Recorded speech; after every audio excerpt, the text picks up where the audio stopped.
Assalamualaikum warahmatullahi wabarakatuh. Baik ya, saya akan pada pertemuan yang terakhir ini, pertemuan yang ketujuh, saya akan melanjutkan materi yang kemarin, yaitu tentang medan listrik. Nah, di sini ya saya tampilkan dulu share screen-nya. Nah, kemarin itu kan kita sudah mencari medan listrik pada benda ya, pada muatan garis atau muatan batang.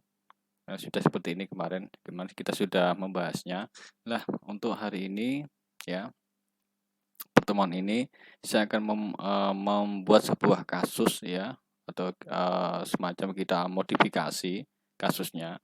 Jadi kasus yang pertama ya, apabila kita memiliki sebuah muatan batang seperti ini ya, saya anggap muatan ini muatan garis atau muatan batang. Nah, kemudian titik P itu berada di ujung di sini dengan berjarak A ya, berjarak A di sini.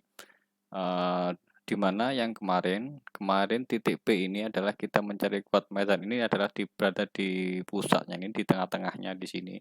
Sedangkan sekarang kasus yang pertama adalah berada pada ujung di sini ya, dengan berjarak A. Nah, dengan sebenarnya caranya adalah sama ya, yaitu pertama kita mengambil sebuah sampel ya, sebuah sampel muatan di sini dengan panjang dx ya, dx, kemudian kita tarik garisnya ya, dan ini adalah vektornya, kemudian arahnya adalah ini ya. Di sini saya simbolkan arah medan listrik, arah titik P arah horizontal, sedangkan yang ke atas ini adalah delta atau medan listrik dari muatan ini, di sampel ini ke arah vertikal ya, dengan sudut theta di sini. Nah, kemudian sehingga dapat kita rumuskan ya, untuk nilai medan listrik pada arah horizontal ya, ini yang di sini itu adalah 1/4 pi epsilon 0 ya, lambda ini adalah kerapatan ya, kerapatan dibagi dengan jaraknya ini ya, kemudian dikali arahnya, ini adalah arahnya cos theta d theta. Ini yang horizontal, kemudian yang vertikal sama, cuma arahnya adalah sin theta d theta. Nah, kemudian perlu diperhatikan bahwa pada kasus ini ya, komponen medan listrik arah horizontal tidak saling menghilangkan ya. Ini berbeda dengan kasus sebelumnya ya. Kasus sebelumnya yang di sini ya, ini yang horizontal ini saling menghilangkan. Ya, kalau di sini, kalau pada contoh ini dimisalkan yang horizontal itu adalah karena ini menggunakan sumbu XY, berarti yang arah Y. Arah Y ini saling menghilangkan karena posisinya ini berada di tengah-tengah di sini. Nah, kalau ini tidak ya, kasusnya beda. Sehingga komponen horizontal dan vertikal ini sama-sama memberikan kontribusi pada medan total di sini ya. Berarti komponen horizontal dan vertikal ini akan memberikan kontribusi pada medan total ya, ini EP ini ya, medan listrik di titik P ini. Ya, ketika elemen DX ya, DX di sini berada pada ujung kiri, berarti ini kita asumsikan misalkan ini kan topiknya kan kita kan akan mencari pengaruh ya medan listrik ini sepanjang garis ini, sepanjang kawat ini ya, di titik P ini. Berarti nanti kan di sini juga dia akan mempengaruhi di sini. Nah, di sini yang maksudnya seperti itu. Ketika elemen D ini berada di ujung di sini ya, pada ujung kiri kawat, maka sudut yang dibentuk itu adalah theta M. Jadi saya asumsikan misalkan gini. Saya asumsikan misalkan ini saya tarik misalkan di sini ya. Di sini kita ambil sampelnya di sini dan kita tarik di sini ya, kita tarik. Nah, maka di sini akan membentuk sudut delta M di sini, misalkan theta M. Ya, theta M. Yang memenuhi tang theta M ya, tang ini menggunakan rumus trigonometri ya. Berarti tang di sini adalah ini A dibagi panjangnya ini. Ya, karena kita mengukur dari ujung kiri ini ya. Berarti L0 ya, panjangnya ini L0. Dan ketika elemen DX ini ya berada pada ujung kanan, paling di sini ya, pada di sini, maka sudut yang dibentuk adalah 90 derajat, berarti tetanya 90 derajat ya. Jadi bisa disimpulkan, jadi batas integralnya yaitu dari theta m ya, theta m di sini ya sampai 90 derajat. Jadi tujuannya ini itu adalah mencari batasan sudut dari ujung sini sampai ujung sini. Ternyata disimpulkan kalau dari sini adalah theta m sampai di sini adalah nilainya adalah 90 derajat untuk sudutnya.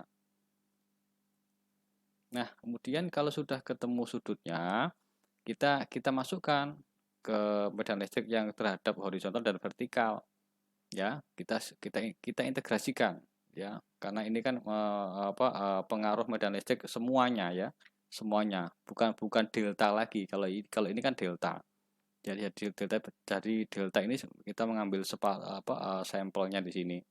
Ya, kemudian kita melakukan integrasi untuk melihat pengaruh terhadap pada sumbu arah horizontal itu berapakah pengaruhnya, kita integrasikan dari theta m sampai 90 derajat. Ya, kemudian integral cos ini adalah sin theta. Kemudian kita masukkan batas-batasnya yaitu sin 90 dikurangi sin theta m sehingga ketemu ini. Ya, jadi dapat disimpulkan besarnya medan listrik dengan arah horizontal nilainya adalah ini. Kemudian yang medan listrik yang arah vertikal ya, tetap kita gunakan integrasi dari theta m sampai 90 derajat sin theta d theta. Ini kita integrasikan adalah min cos theta, kemudian ini ya masukkan batas-batas integralnya dari theta m sampai 90 derajat ya. Kemudian masukkan sehingga ketemunya adalah ini. Nah, kemudian ya kita mengeliminasi nilai theta m ini, sin theta m dan cos theta m ya. Dari penjelasan sebelumnya bahwa tang theta m sama dengan A per L0 ya, A per L0, maka sin theta m A per akar ini menggunakan aturan trigonometri ya.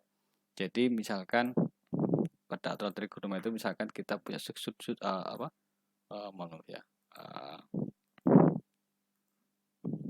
misalkan kita punya segitiga gini ya, siku-siku ya, ini siku-siku ya, misalkan ini theta ya, ini misalkan panjangnya A, panjangnya B, panjangnya C ya, berarti kalau tang theta itu sama dengan A per C ya. Sedangkan kalau sin theta itu adalah A per C ya, A per C itu sin theta, di mana C-nya adalah ini ya. Sedangkan kalau cos ya, itu adalah B per C ya, di mana B-nya adalah L0 ya, B-nya itu kan ini kan. Nah, jadi B-nya itu ini, panjangnya ini L0 ya. Sedangkan panjangnya ini, sudut miringnya itu adalah yang ini. Nah, yang ini akar A kuadrat plus L0 kuadrat.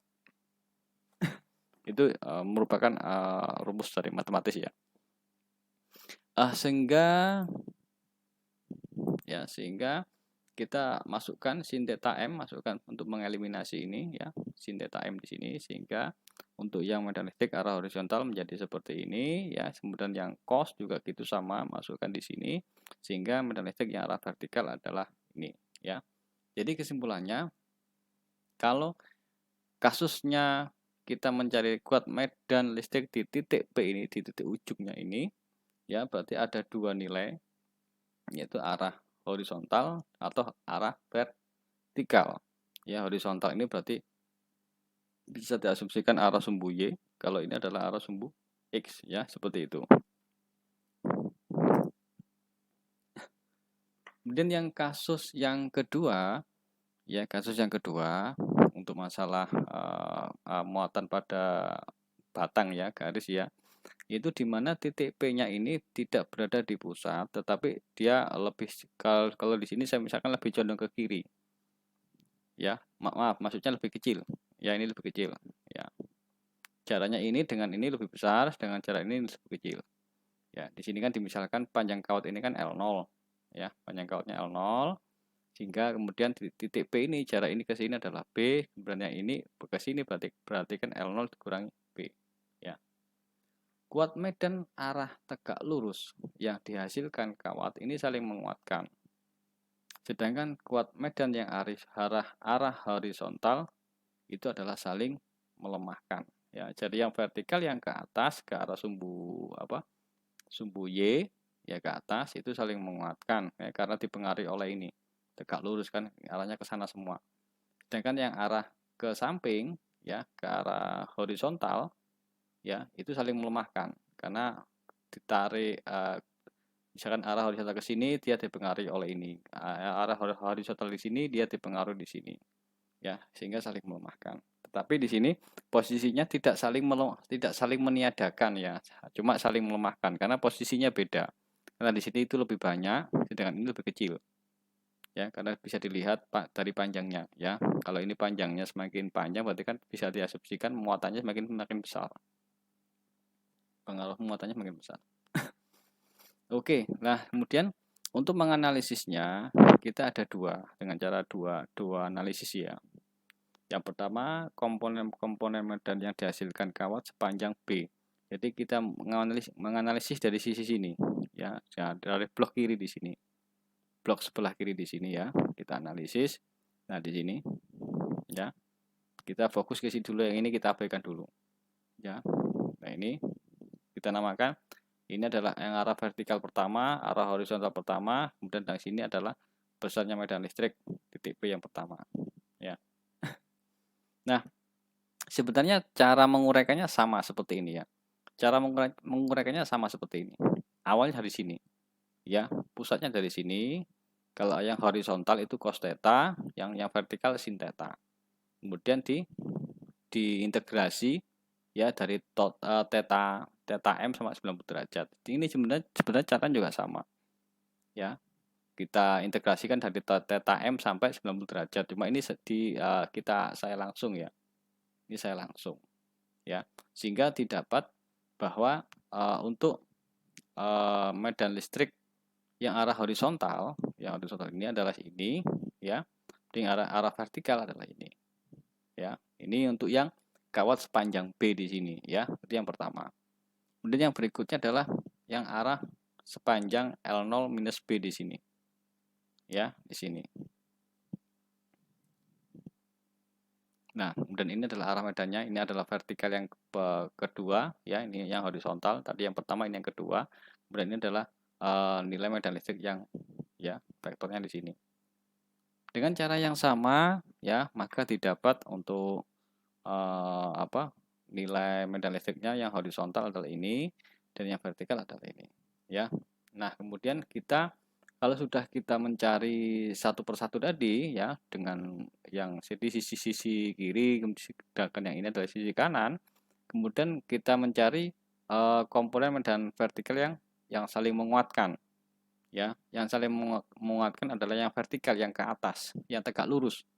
Yang tegak lurus dengan batang kawat ini. Ya, yang tegak lurus karena dari sisi sini dia juga ke atas, kalau kita lihat dari sisi sini dia juga ke atas. Ya, vertikal kedua sama vertikal pertama ini sama. Makanya dia bisa dikatakan saling menguatkan. Berarti ini kita jumlahkan. Ya, medan listriknya kita jumlahkan. Sehingga hasilnya seperti ini. Nah, kemudian yang horizontal itu saling melemahkan ya. Bisa kita lihat yang pertama ini arahnya ke kanan ya. Kemudian yang kedua ini ke kiri. Jadi saling melemahkan ya, sehingga di sini cuma saling melemahkannya ini tidak imbang karena posisinya titik P ini berada tidak di pusat, di tengahnya di sini ya, sehingga kita kurangkan ya horizontal pertama dikurangi horizontal kedua. Kurangkan sehingga ketemu, nah ini akhirnya ketemu ini. Ya. Jadi ini ya ada beberapa kasus sebenarnya ada lagi ya, ya. Jadi misalkan ini batangnya ya, batangnya panjangnya sekian. Nah, misalkan titik P di sini. Nah, kalau tadi kan saya misalkan di sini dan di sini. Nah, kalau misalkan di sini titik P-nya itu bagaimana? Nah, dengan jarak, ini jaraknya berapa? Ya, jaraknya berapa? Ya, misalkan ini A, ini jaraknya B, ya. Ini panjangnya ini adalah C. Caranya bagaimana? Sama sebenarnya. Ya, kita sudutnya ini theta ya. Nah, dari sini. Berarti kita generate sudutnya ini. Theta ini sampai sini berapa? Kalau tadi kan yang jadi caranya hampir sama dengan inilah. Kalau ini kan kita mengenerate tetanya itu ya dari titik ini kita misalkan theta M sampai di sini adalah 90 derajat. Jadi caranya sama. Jadi kalau ini ya otomatis kita generate tetanya ini dari sini berapa tetanya, theta M sampai di sini. Ya, sampai di sini tetanya berapa. Sehingga nanti untuk dipakai untuk memasukkan integrasinya di sini. Ya, jadi itu adalah beberapa kemungkinan yang terjadi untuk muatan garis ya, atau muatan batang ya, muatan kontinu. Ya, mungkin ini aja yang bisa saya sampaikan. Mudah-mudahan dapat membantu dalam mengerjakan ujiannya. Ya, terima kasih. Saya akhiri. Wassalamualaikum warahmatullahi wabarakatuh.